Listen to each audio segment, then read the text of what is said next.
I can't do this anymore. Her voice cut through me sharper than any blade. I stared at her across the polished marble floor of her father's estate, my heart pounding like a drum that refused to stop. What do you mean you can't? I asked, my throat dry. Selina, we've talked about this 100 times. I thought we were building something together. Selina looked at me, her face expressionless. You thought wrong. My family will never accept you. I can't keep pretending. Pretending? My hands shook. So, all this time, you were acting. Every word you said to me, every night we spent dreaming about a future, that was all a lie. It wasn't a lie, she snapped, then glanced at her father, who stood behind her with his arms folded. It was a mistake. Mr. Rothwell's cold voice followed. You should leave, boy. Selina has responsibilities. She can't waste her life on someone who has nothing to offer. I turned to him, anger burning through my chest. I may not have money, but I have love. Doesn't that count for anything? He smirked, shaking his head. Love doesn't buy houses. Love doesn't secure power. You're a distraction, and she's finally realizing it. Selina whispered, almost too low for me to hear, please don't make this harder than it already is. I stared at her, searching for the girl who once laughed with me under the rain, the girl who once promised me forever. You begged me to believe in us, Selina. I gave you everything. Was it really so easy to throw me away? Her lips trembled, but her eyes hardened. Yes. The word shattered me. Look at me when you say that, I demanded, stepping closer. Tell me I meant nothing. Tell me I was just a fool to you. You were, she whispered. You're nothing to me now. Silence filled the room, heavy and suffocating. Mr. Rothwell clapped his hands once, as though concluding a deal. Good. Now that this childish game is over, you'll leave. Do not return. I felt my chest tighten, breath caught between rage and despair. My voice shook, but I forced the words out. Selina, I would have fought the world for you. But you're the one who stabbed me. She looked away, unable to meet my eyes. I laughed bitterly. You could have chosen love. Instead, you chose a cage built of gold. Congratulations. Mr. Rothwell sneered. Enough. You've overstayed your welcome. He stepped forward, but I didn't move. I wanted her to stop me, to say this was all a cruel test, that she still loved me. But she stayed silent, frozen, as if my pain was nothing but an inconvenience. I turned toward the door, my hands clenched so tight my nails cut into my palms. Each step felt heavier than the last. Just as I reached the threshold, I stopped and looked back one final time. Selina, I said softly, my voice breaking. Remember this moment. One day, you'll regret it. Her eyes flickered, but she didn't reply. I walked out into the night, the cool air striking my face like punishment. The gates closed behind me with a clang that echoed in my skull. My legs moved, but inside I was collapsing. Marcus's words from earlier replayed in my head, she's from another world, brother. Don't get burned. I had laughed back then, telling him love conquers all. How naive I was. As the city lights blurred before me, my chest burned with a storm of emotions, hurt, rage, disbelief. How could someone who once swore she loved me send me away like trash in front of her father? My voice cracked as I whispered into the empty street, was I really so worthless to you? The answer lingered in my memory, you're nothing to me now. I wanted to scream, but no sound came. I wanted to break, but I kept walking. Step after step, as if moving forward could erase the hole inside me.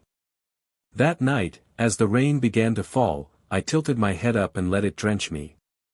My tears mixed with the storm until I couldn't tell them apart. I swear, I whispered to the sky, my fists trembling, I'll never let anyone do this to me again. The thunder rolled, and in its echo, a vow formed inside me. A vow that burned hotter than my pain. One day, I would rise. One day, I would return. And when that day came, she would look at me not with scorn, but with fear. That was the night the boy in love died, and something else was born in his place. "You look like hell," Marcus said, sliding into the chair across from me at the diner. His voice was soft, but his eyes searched my face like he was afraid of what he'd find. I stirred the black coffee in front of me, though I hadn't taken a sip. "I feel worse than I look." "You've been avoiding my calls," he said. "And your boss told me you haven't been showing up on time." "That's not you." "Maybe this is me now," I muttered. "Maybe I was always just, nothing. Selena just helped me see it." Marcus slammed his hand on the table, making the spoons rattle. "Don't do that. Don't give her that power. She threw you away, man, but that doesn't mean you're worthless. Doesn't it?" I whispered. Everyone saw it. Her father, her family, all those people in the room. They watched her cut me down like I was trash. And I just stood there, Marcus. I begged. I begged her to stay. He leaned forward, his voice low. "You loved her. That's not weakness. That's being human." I laughed bitterly. Human. Humans bleed, Marcus. And I'm bleeding everywhere I go. The waitress came by, placed a plate in front of me. I hadn't ordered it. Marcus had. Toast, eggs, bacon. The smell made my stomach turn. "Eat," he said firmly. "I can't." "You've got to," he insisted. "You're fading. Look at you, you've lost weight, your eyes look dead. You can't let her kill you twice." I shoved the plate away. "You don't get it. I see her everywhere. Every corner, every street. I hear her laugh when I close my eyes. I wake up at night reaching for her, and then I remember, she's gone. Worse than gone. She erased me." Marcus's jaw tightened. "So what, you're just going to crawl into a hole and rot? Is that what you want?" I stared at him, the words clawing inside me. "I don't know what I want anymore. I used to want her. Now I want nothing." Silence stretched between us until he spoke again, softer this time. "I've got your back. But you have to fight, even if it's just to stand up. Don't let their money, their arrogance, define you. You're more than that." I shook my head. If I were more than that, she wouldn't have thrown me away. She would have fought for me. She didn't. Marcus sighed, leaning back. "Then fight for yourself. At least that." Later that night, I dragged myself to work. The office lights were harsh, stabbing at my tired eyes. As I sat at my desk, I heard the whispers. "There he is, the charity case," one coworker snickered. "Didn't his girlfriend dump him for someone richer?" another replied. My fists clenched, but I stayed silent. Their laughter dug into me deeper than their words. One of them leaned closer to my desk. "Hey, man, maybe next time don't aim so high. Some of us know our place." I finally looked up at him, my voice flat. "You think I don't already know my place?" He smirked. "Just making sure you don't forget." The office roared with laughter. I turned back to my computer screen, but the words blurred. My chest ached, my vision burned. I wasn't just broken, I was invisible, a shadow in a world that didn't care if I disappeared. When I stumbled out after my shift, Marcus was waiting outside. "They gave you trouble again, didn't they?" "They always do," I said quietly. "Then quit." "And do what?" I snapped. "I have no plan, no future, nothing. At least this pays rent." "Barely," he muttered. Then he put a hand on my shoulder. "Look, you can't keep living like this. You're drowning. And I can't pull you out unless you want to breathe again. I met his eyes, and for the first time that night, I felt the weight of his worry. He wasn't lecturing me. He was pleading. Marcus, I said, my voice breaking, I don't know how to breathe without her. He gripped my shoulder tighter. Then learn. Or she wins forever. I closed my eyes, the words sinking deep, painful but true. That night, lying in the dark, I whispered to the empty ceiling, why can't I hate you, Selena?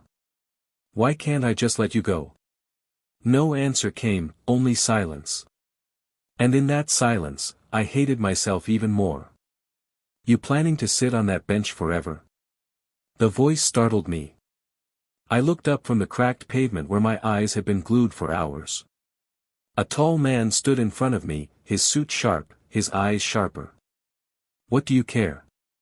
I muttered. He studied me for a moment. Because I've been watching you. And I don't waste my time. Congratulations, I said flatly. You found a loser. Losers don't glare at the world like you just did, he replied. Losers don't clench their fists until their knuckles bleed. You're angry. That's not weakness, it's fuel. I laughed bitterly. Fuel for what? More failure. He smirked. Depends how you use it. Name's Elias Kane. The name sounded familiar. I'd seen it in headlines, business deals, acquisitions, whispered rumors of ruthlessness. I frowned. Why would a man like you talk to me? Because you're standing at a crossroads, he said, voice steady. One path, you keep drowning in self-pity. The other, you learn to turn that pain into power. I know which one I'd choose. Easy for you to say, I shot back. You've already won. He leaned against the bench, hands in his pockets. You think I was born with all this? Money, power, respect? No. I was chewed up, spat out, humiliated, just like you. Difference is, I decided never again. His words cut through me. I swallowed hard. And you think I can do the same? I know you can. But only if you're willing to be broken down first. Broken down? I repeated. Everything you are now, the self-pity, the weakness, the hope that someone will save you, it has to die. I'll strip you of it. If you survive, you'll become untouchable.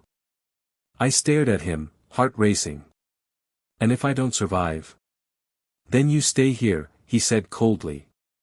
Rot with the rest who gave up. His words stabbed deeper than Selena's betrayal. I clenched my fists, images flashing in my mind, her cold eyes, her father's sneer, the laughter of my coworkers. Elias watched me carefully. I saw that fire just now. That's what I'm offering you. A chance to sharpen it until it burns everything in your way. I hesitated. Why me? You don't even know me. He smiled faintly. Because I know the look of a man who's already dead inside but still breathing. Men like that either crumble, or become dangerous. I let out a shaky breath. What would I have to do? Work harder than you've ever imagined. Learn things you didn't know existed. Trust no one. And obey my rules without question. And in return, you'll never bow to anyone again. I sat there, silence pressing on me. My instinct told me to walk away, to say no, to curl back into the shell I'd been hiding in. But then I heard her voice again, Selena's whisper, you're nothing to me now. My jaw tightened. I want in. Elias studied me for a long moment, then nodded. Good. But remember, this isn't about her. This is about you. If you're doing this just to chase her shadow, you'll fail. I met his gaze, steady this time. I'm doing this because I never want to be that man again. The man she destroyed. A thin smile tugged at his lips. Then get up. From this moment, your old life is over. I stood, legs trembling but firm. For the first time in months, I felt a spark of something that wasn't despair. What happens now? I asked. Now, Elias said, turning toward the waiting black car parked at the curb, you learn how to build an empire from nothing. And then you'll learn how to crush those who thought you were nothing. I followed him, my heart pounding. As I slid into the car beside him, I whispered under my breath, this is it. This is my rebirth. Elias glanced at me. What was that? Nothing, I said, gripping my fists tight. Just a promise to myself. And as the car pulled away, I knew, the boy who begged for love was dead. Something else had taken his place. Again, Elias barked, slamming a folder onto the table. Tell me what you missed. I rubbed my temples, scanning the numbers for the 100th time. The supplier's margin is padded. He's charging more than the market average. And? His eyes pierced through me. I hesitated. He's desperate. He needs us more than we need him. Elias leaned back, a thin smirk forming. Better. So what's the move? Cut the contract. Force him to crawl back with a lower price. He clapped once, sharp as thunder. Finally. Took you long enough to stop thinking like a beggar. I wanted to snap back, but instead I clenched my jaw. His methods were brutal, but every lesson left scars I could use.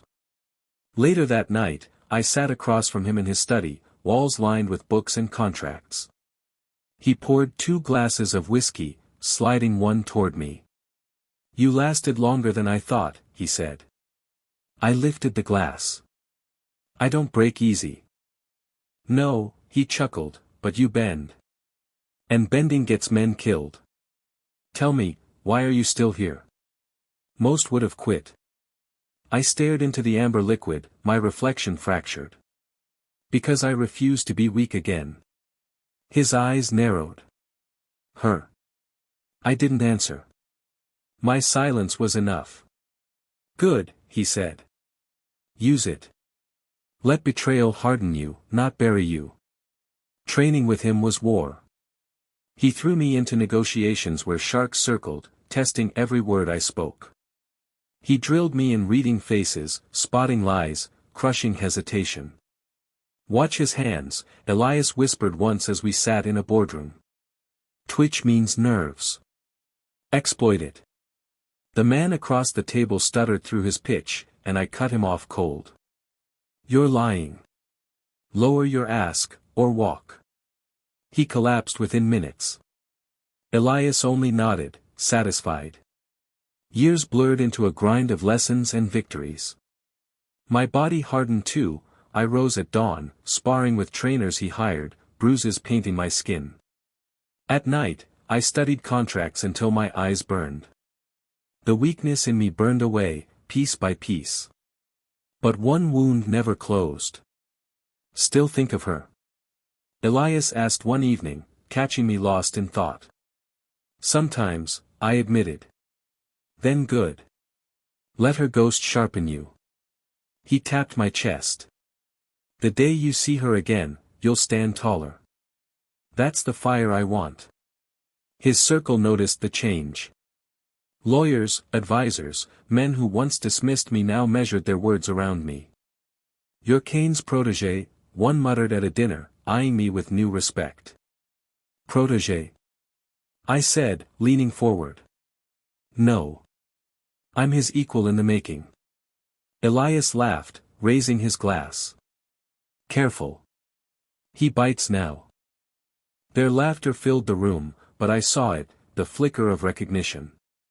I wasn't the broken boy anymore.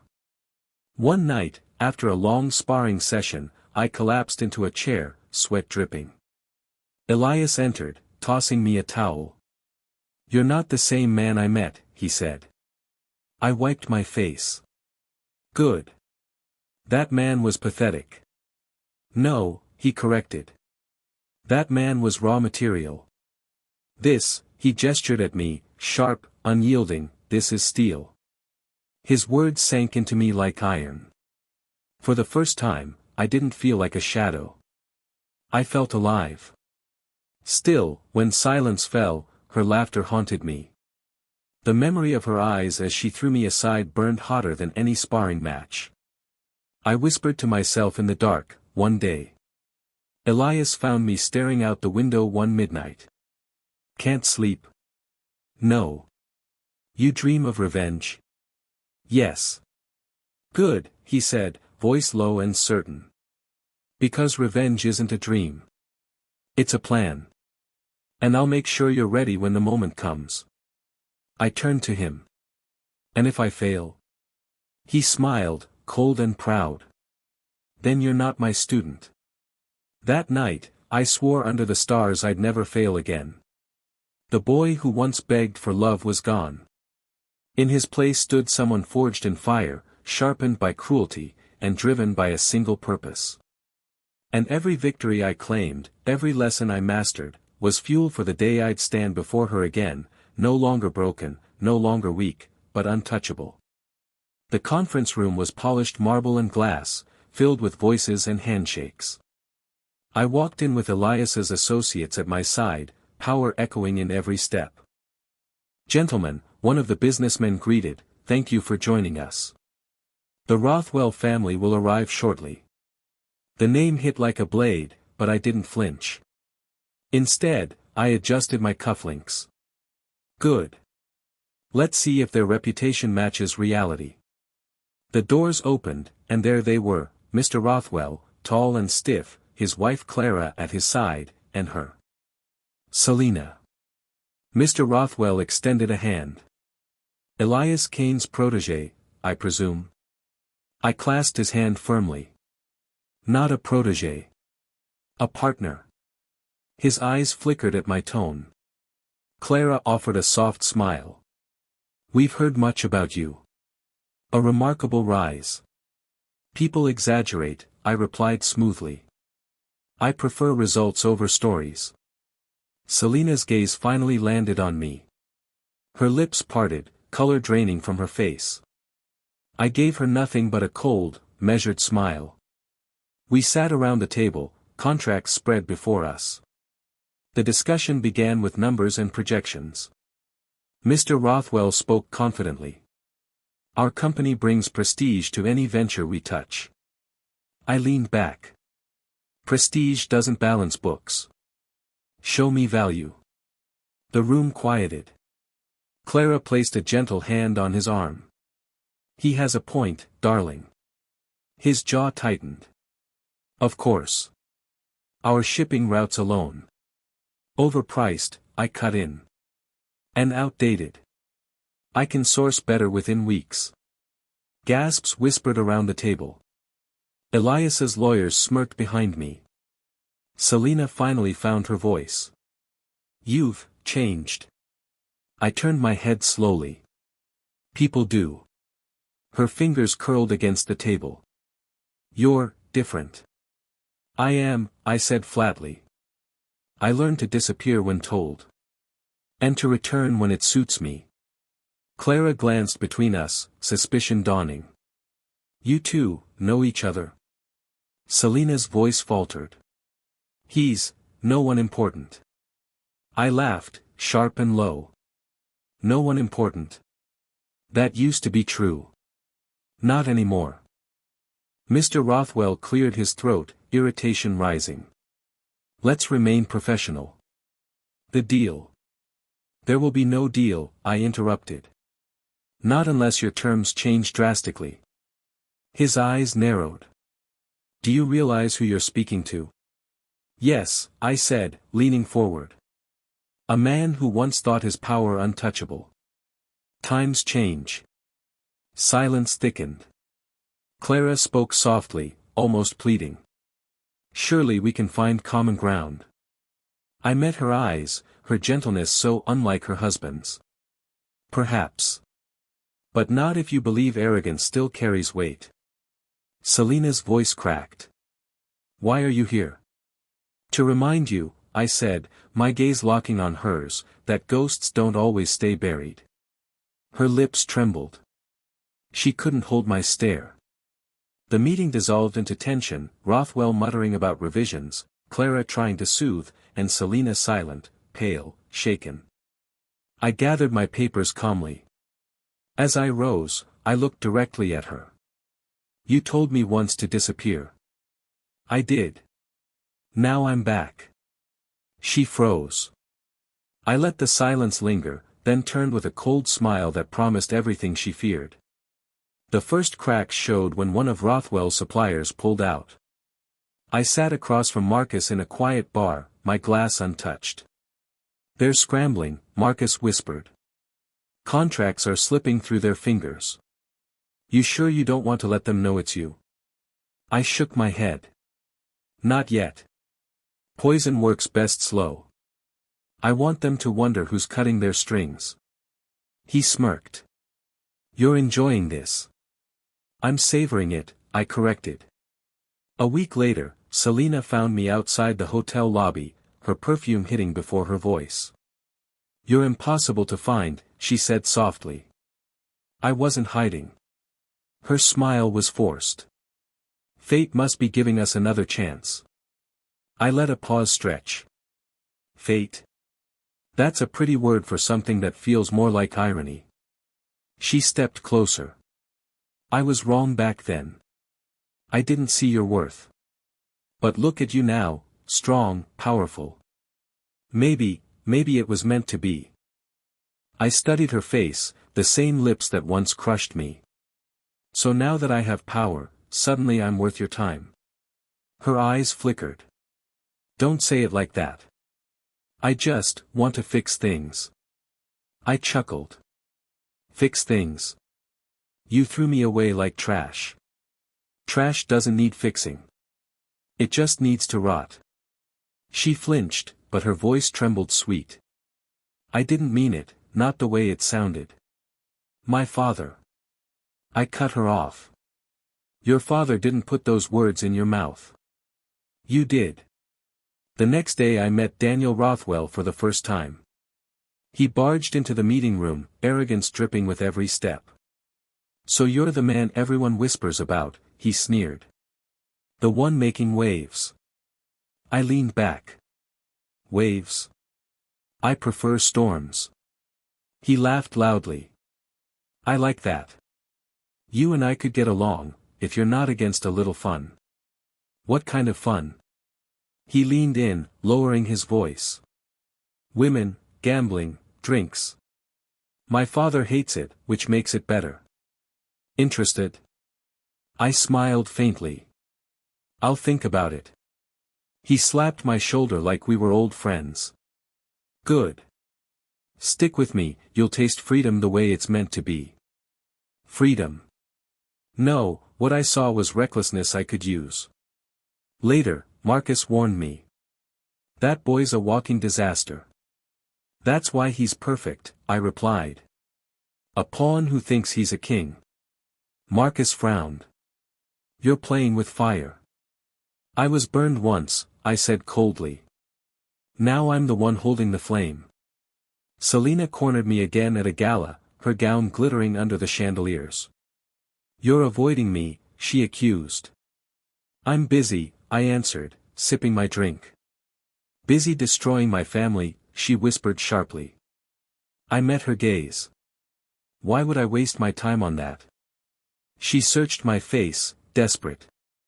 Because you hate me. Hate is too soft, I murmured. I want you to understand lost the way I did. Her lips trembled.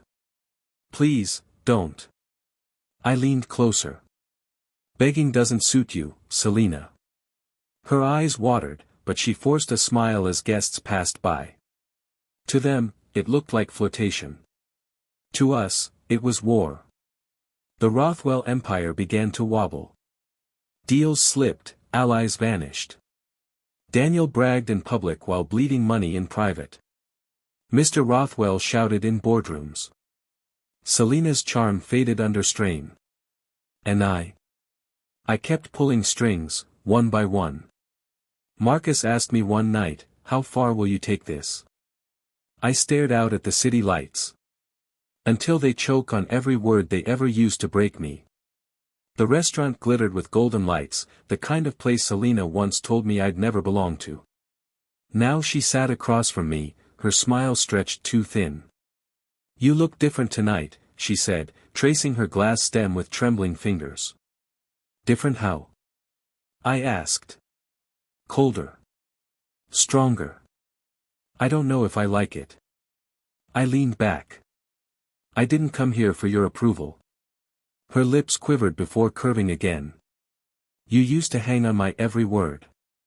And you used to believe I was worth less than nothing." She flinched but tried to mask it with laughter. "People change." "Yes," I murmured. "Some grow. Some decay."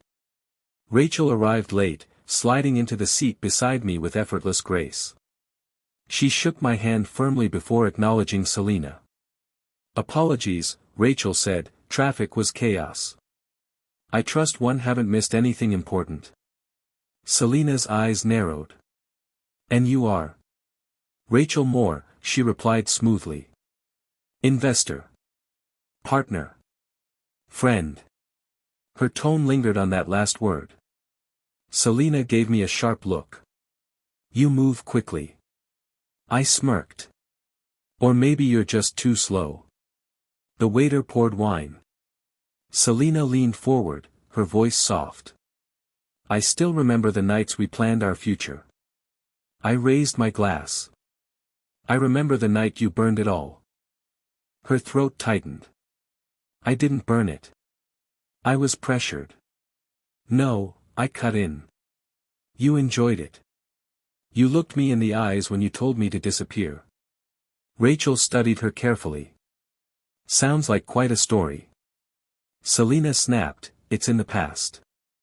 I set down my glass. The past has a way of bleeding into the present. Later, while Selina excused herself to the restroom, Rachel leaned closer. "She's cracking," Rachel whispered. "Her act won't last much longer." "That's the point," I replied. "I want her to feel the mask breaking on her own skin." Rachel's eyes gleamed. "And when she finally shatters?" I gave her a cold smile. "Then I'll decide if I bother picking up the pieces." Selina returned, her smile forced brighter than before. "You two look close," she said, voice edged with jealousy. Rachel didn't miss a beat. "Closeness is built on trust. Something rare these days." Selina glared. "Do you always speak in riddles?"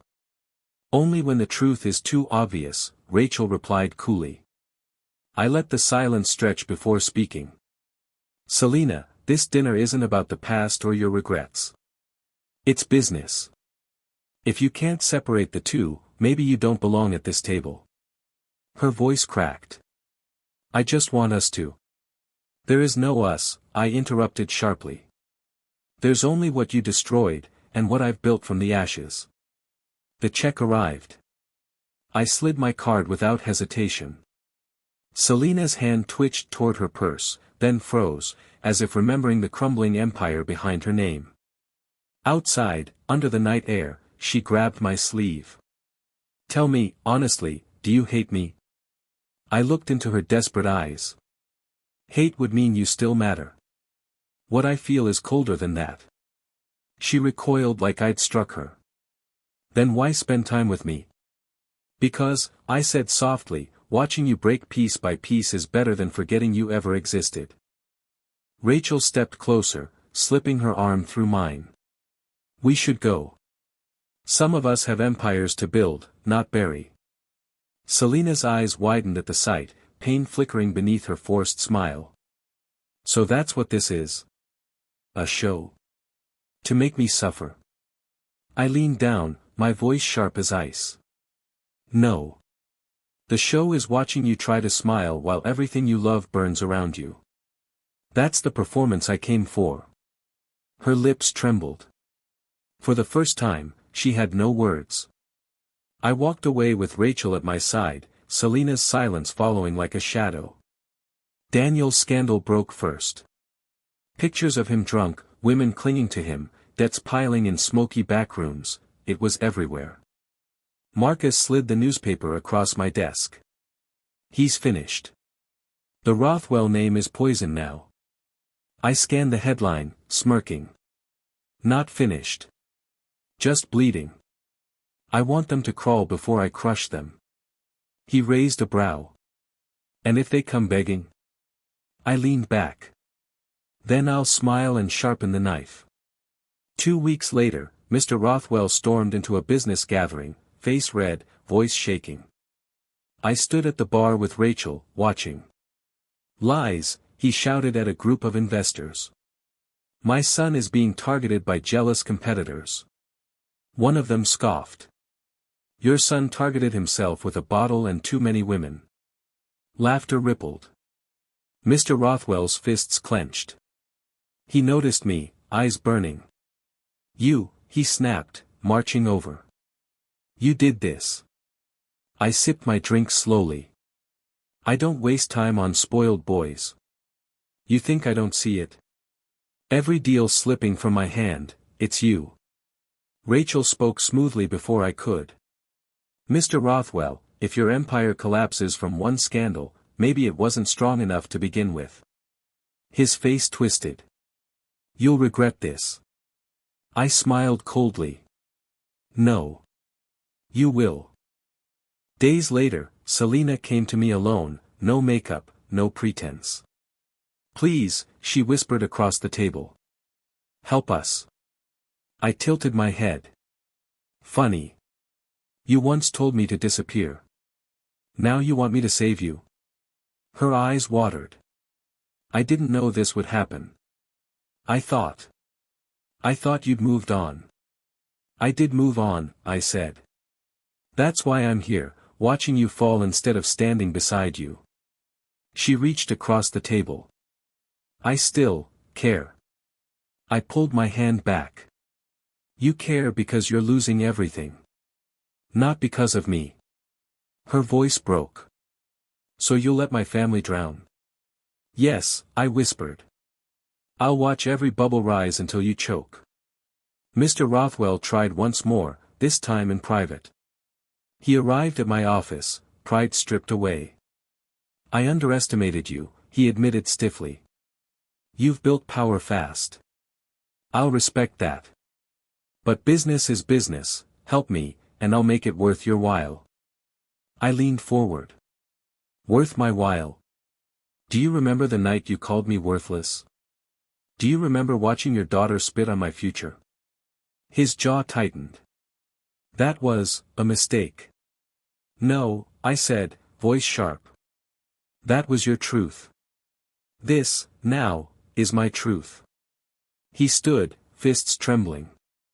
You'll regret this arrogance. I smirked. Arrogance is a Rothwell disease. I cured myself of it. At another gala, whispers filled the room. The Rothwells are finished. Lost half their contracts. Daniel's gambling debts alone could sink them. I listened, silent, enjoying every word. Rachel nudged me. You don't even have to move anymore. The city's doing your work for you. Exactly as planned, I said. Selina confronted me again outside the hall, her voice shaking. Do you hate me that much? I looked at her pale face, her trembling hands. Hate isn't strong enough. I want you to feel helpless. Just like I did. She whispered, I'm sorry. Sorry won't rebuild your empire. Tears slid down her cheeks. What do you want from me? Nothing, I said coldly. I already have everything I wanted, the sight of you breaking. The final blow came when Daniel's creditors stormed their estate, demanding payment. Marcus told me the scene later. They begged. They actually begged, like common debtors. Can you imagine the Rothwells on their knees? I smiled faintly. I don't have to imagine. I can hear it already. And then it happened. They came to me together, Mr. Rothwell, Selina, even Clara trailing silently behind. Mr. Rothwell forced the words out. We need your help. I gestured for them to sit, enjoying the sight of their lowered heads. Help, from trash like me. Selena's voice cracked. Please, you're the only one left. I leaned forward, folding my hands. Say it louder. She swallowed hard. We need you. The words were music. I smiled, calm and sharp. Then let's discuss terms.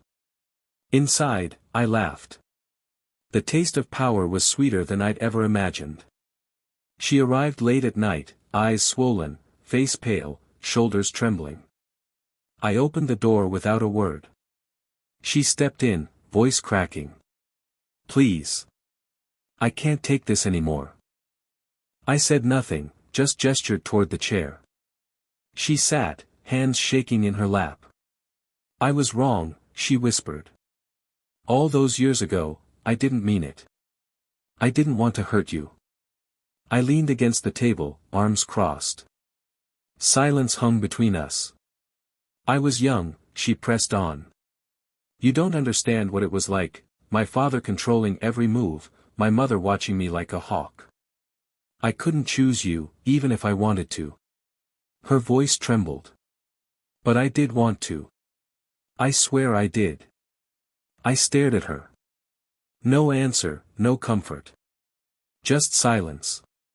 Tears slid down her cheeks. You think I wanted this life? You think I wanted to marry for power, to live in a cage? I never loved Daniel, never admired my father. It was all duty. I clenched my jaw but kept quiet. She leaned forward. Say something. Please. Anything. The boy inside me, the one who once dreamed of her, ached to answer. But I didn't let him. I regret everything, she sobbed. The night I turned you away. I was terrified. I thought I'd lose my family. I thought I'd lose everything. And now I see. I already did. I held her gaze, still silent. Her fingers gripped the edge of the chair. Do you know what it feels like to beg for help and see only cold eyes? To be thrown away like you're nothing? Yes, I thought. I knew it well. Her voice cracked again. I made a mistake. One mistake, and I've paid for it every day since. Her words stabbed at me, pulling memories I'd buried. Nights of wondering why I wasn't enough. Days of hearing her laughter with someone else. The sting of being discarded like trash. But I wouldn't give her the relief of hearing my voice. She wiped at her tears with shaking hands. I loved you. I swear I did. But I was a coward. I let them decide for me. And now, look at me. Her breath hitched. I'm nothing. And you, she looked at me, eyes desperate, you're everything I once dreamed you'd be. Still, I said nothing. Her sobs grew heavier, filling the room. Do you hate me that much? Am I so unworthy of even your anger? I stayed unmoving. She collapsed forward, hiding her face in her hands. Say something. Please.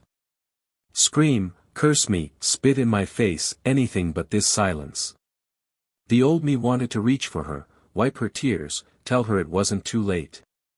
But that boy was long gone. I let her weep.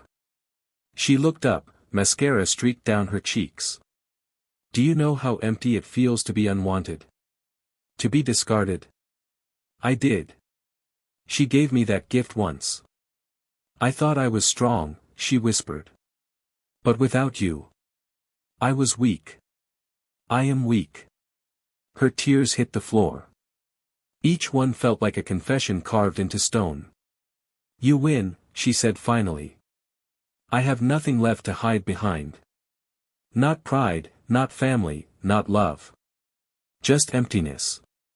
Her words hung heavy, echoing in the silence I gave her. And I let her sit in it. I didn't move. Didn't speak. Didn't give her the mercy she was searching for. For the first time, she tasted the pain of being unwanted, discarded. The circle was complete.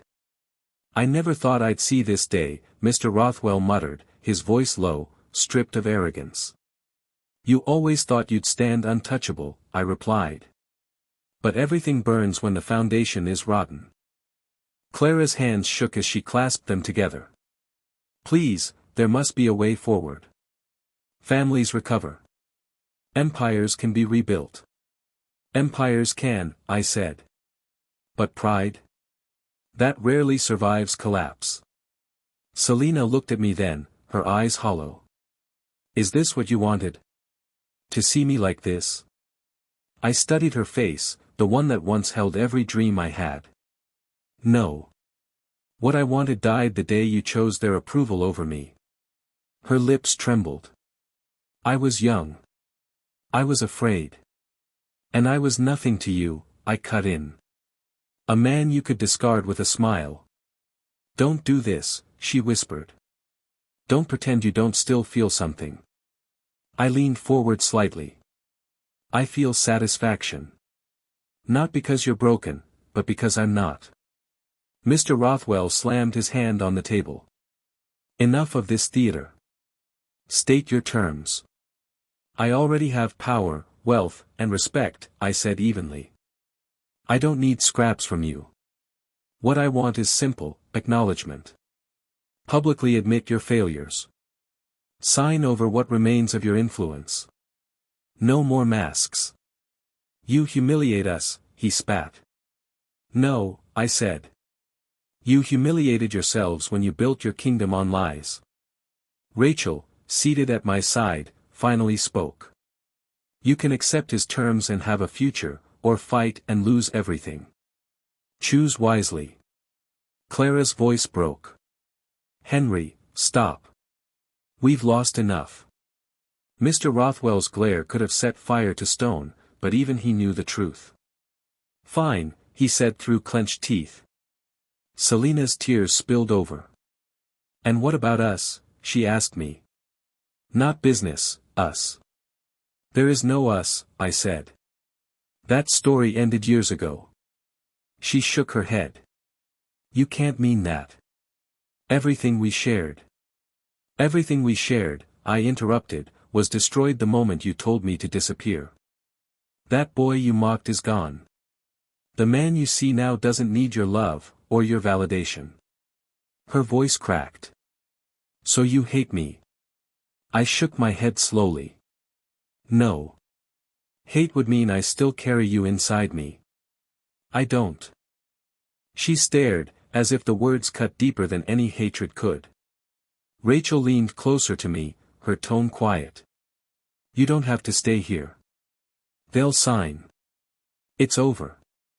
I looked at Selina one last time. You asked if I wanted to see you like this. The truth? I wanted you to see me like this. Not ruined.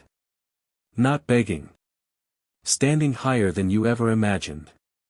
Selina's sob escaped into the silence. Then you've won. Yes, I said, standing. But victory isn't what I thought it would be. Clara looked at me with something almost like pity. Doesn't it feel empty? It feels final, I answered. That's enough. Mr. Rothwell shoved the papers toward Rachel. We'll sign. Now go enjoy your triumph. I turned to leave. Selina's voice followed me, raw and desperate. If I asked for forgiveness, just forgiveness, not love, would you give it? I paused, my back to her. Forgiveness would mean I hold on to the past. I let it go instead. The silence after those words felt heavier than the years of hatred I'd carried. I stepped out into the night air. Rain began to fall, cool drops on my face, washing away the remnants of fire that had fueled me. For so long, I thought revenge would heal me, but standing there, I realized it only cleared the path for something greater. Rachel joined me outside. So, she said softly, what now? I looked at the city lights, sharp against the darkness. Now, I live. Not for them. Not against them. For me. She smiled faintly. And the throne? I exhaled. A throne of ashes is still a throne. But I won't sit on it forever. I'll build something new. For the first time in years, I felt light. The boy who begged for love was gone. The man who rose from betrayal didn't need it. My justice wasn't in forgiving her, nor in taking her back, it was in proving I could rise higher without her. And I had.